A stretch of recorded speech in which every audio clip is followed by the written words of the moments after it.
केंद्रीय गृह मंत्री अमित शाह की कुर्सी संकट में फंसी हुई है। सुप्रीम कोर्ट में दिल्ली पुलिस के हलफनामे ने उन्हें बुरी तरह फंसा दिया है। विपक्ष तो पहले से ही शाह पर हमलावर दिखाई दे रहा है। संसद में भी शाह के इस्तीफे की मांग उठी थी और अब सड़क पर इसे लेकर बड़ा आंदोलन शुरू हो रहा है। शाह के इस्तीफे की मांग तेज होती जा रही है। कांग्रेस ने शाह के खिलाफ अभियान छेड़ दिया है। यूथ कांग्रेस ने अमित शाह को अनइंस्टॉल करने का दावा कर दिया है और साफ है कि संसद में बीजेपी ने शोर शराबा कर शाह को भले ही बचा लिया हो, लेकिन राहुल गांधी ने जो बात कही थी कि हम शाह को छोड़ने वाले नहीं हैं, विपक्ष के तेवर उससे सच साबित करते दिखाई दे रहे हैं। अब सवाल उठ रहे हैं कि क्या जिस तरह से धर्मेंद्र प्रधान को इस्तीफा देने के लिए मजबूर किया गया था, उसी तरह से अमित शाह को भी इस्तीफा देने के लिए मजबूर कर दिया जाएगा। वैसे भी इस वक्त मोदी सरकार सबसे कमजोर हालात में दिखाई दे रही है और इसी पर आज हम अपनी स्पेशल रिपोर्ट में करने जा रहे हैं बात। नमस्कार, मैं हूं अंशिता।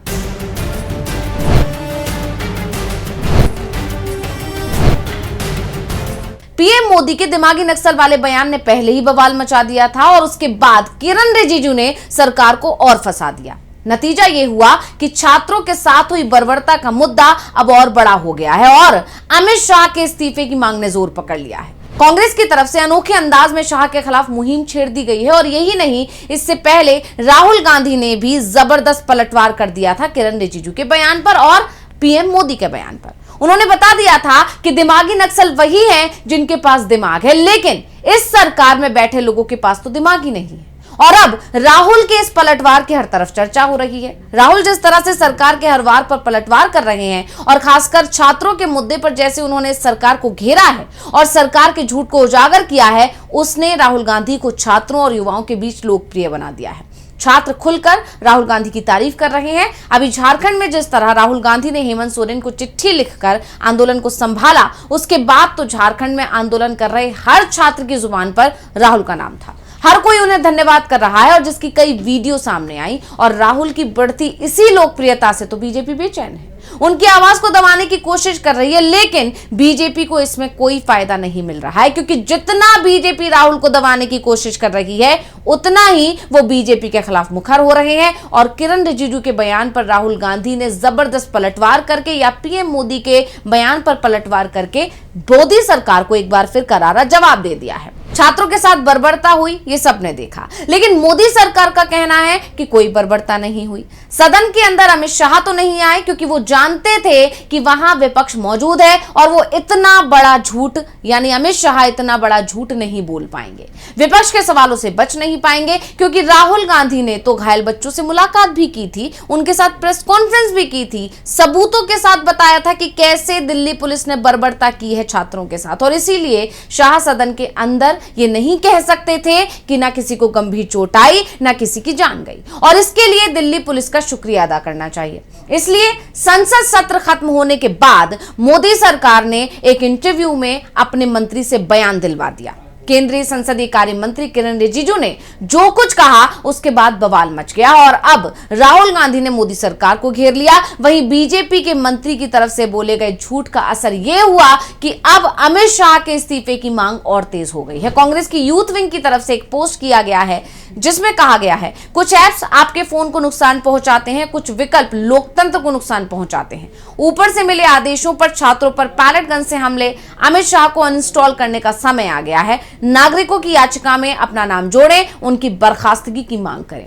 इसके लिए बाकायदा एक पोस्टर जारी कर अमित शाह के खिलाफ कांग्रेस ने मुहिम छेड़ दी है। वहीं इससे पहले राहुल गांधी ने पोस्ट कर किरण रिजिजू के बयान पर पलटवार करते हुए पीएम मोदी को भी घेर लिया था। उन्होंने सोशल मीडिया पर पोस्ट कर कहा था कि मोदी सरकार के मंत्री कह रहे हैं कि दिल्ली पुलिस की तारीफ करनी चाहिए। संसद से आधा किलोमीटर दूर शांतिपूर्ण छात्रों पर पैलेट गन चली, कील लगी लाठियां चली, एक बच्चे की आंख चली गई, एक बच्ची का कान कट गया और सरकार कहती है कि इस बर्बरता की तारीफ करनी चाहिए। मैं खुद उन घायल बच्चों से मिला हूं, हजारों वीडियो देश ने देखे हैं और इस सरकार का मूल मंत्र ही असत्य और हिंसा है। पहले बच्चों पर लाठी चलाओ, फिर बोल दो कि कुछ हुआ ही नहीं।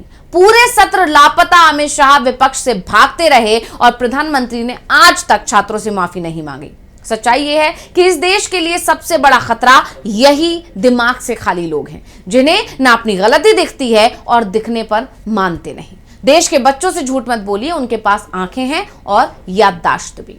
इसके साथ राहुल गांधी ने किरण रिजिजू का वो बयान भी साझा किया है जिस पर राहुल गांधी ने उनको खरी खोटी सुनाई। क्या कुछ बोले रिजिजू, सुनिए। एक आदमी का मौत नहीं हुआ, एक आदमी का हड्डी नहीं टूटा, एक भी प्रोटेस्टर सीरियस इंजरी के साथ में अस्पताल में नहीं है। इतना बड़ा आंदोलन हजारों में आए और छात्रों के आड़ में कितने क्रिमिनल्स आए और आधे से ज्यादा लोग, चाहे वो आम आदमी का पार्टी हो, चाहे दफली बजाने वाले लोग हो, चाहे वो भीम आर्मी के हो या वो समाजवादी के हो, कितने लोग आकर के उकसा करके वो लोगों को वायलेंस करने के लिए उकसाया, फिर भी एक मौत नहीं हुआ। अब रिजिजू के इस बयान पर ही राहुल ने कहा कि इस सरकार का मूल मंत्री असत्य और हिंसा है। पहले बच्चों पर लाठी चलाओ, फिर बोल दो कि कुछ हुआ ही नहीं। और अब विपक्ष कह रहा है कि अगर कुछ हुआ ही नहीं था तो अमित शाह विपक्ष के सवालों के जवाब देने सदन में क्यों नहीं आए, क्यों सदन से दूर रहे। यहां तक कि 12 अगस्त को बाकायदा बयान देकर उन्होंने कहा था कि विपक्ष तैयारी कर ले, वो सदन में आएंगे और जवाब देंगे। इतना ही नहीं, बीजेपी सांसदों ने तो विपक्ष को यह तक कहना शुरू कर दिया था कि अमित शाह जब बोलेंगे तो विपक्ष सुने। खुद किरण रिजिजू ने कहा था कि गृह मंत्री अमित शाह सदन में बोलेंगे और जवाब देंगे तो विपक्ष उसे सुन नहीं पाएगा और सदन से भागेगा।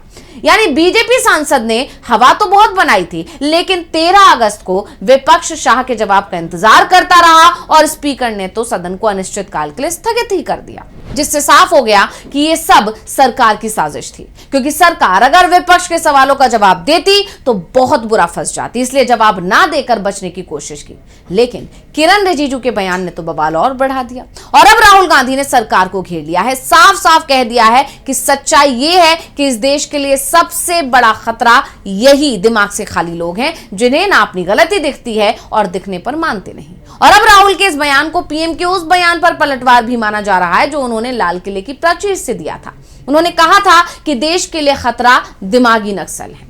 अब पीएम के इस बयान पर बवाल मचा हुआ है। हालांकि सफाई देने की कोशिश भी सरकार की तरफ से की गई, लेकिन उस कोशिश में भी सरकार फंस गई। और अब किरण रिजिजू ने जो कहा उसके बाद तो सरकार पर झूठ बोलने के आरोप भी लग रहे हैं। और इसके साथ ही राहुल ने सरकार को चेतावनी दे दी कि देश के बच्चों से झूठ मत बोलिए, उनके पास आंखें भी हैं और याददाश्त भी, यानी युवक सब कुछ याद रखता है। और अब राहुल गांधी ने जिस तरह एक पोस्ट से शाह और मोदी दोनों पर निशाना साधा है, उसकी चर्चा हर तरफ हो रही है। जानकार कह रहे हैं कि जिस तरह राहुल गांधी सरकार की पोल खोल रहे हैं, उसी के चलते तो सरकार डरी हुई है और राहुल की आवाज को दबाने की कोशिश शुरू हो गई है। यहां तक कि पुणे में 22 अगस्त को होने वाले छात्रों की गूंज कार्यक्रम को रोकने के लिए बीजेपी सरकार ने जबरदस्त साजिश रची। हालांकि राहुल ने हर जगह सरकार की कोशिश को फेल ही किया है और अब राहुल ने अपने पोस्ट के जरिए एक बार फिर सरकार के झूठ की पोल खोल दी है और कांग्रेस की तरफ से अब अमित शाह के इस्तीफे की मांग तेज कर दी गई है। उसने सरकार की बेचैनी को बढ़ा दिया है। तो स्पेशल रिपोर्ट आपको कैसी लगी हमें कमेंट करके अपनी राय जरूर दीजिएगा। इसी के साथ मुझे दीजिए इजाजत। देखते रहिए डीवी लाइव। नमस्कार।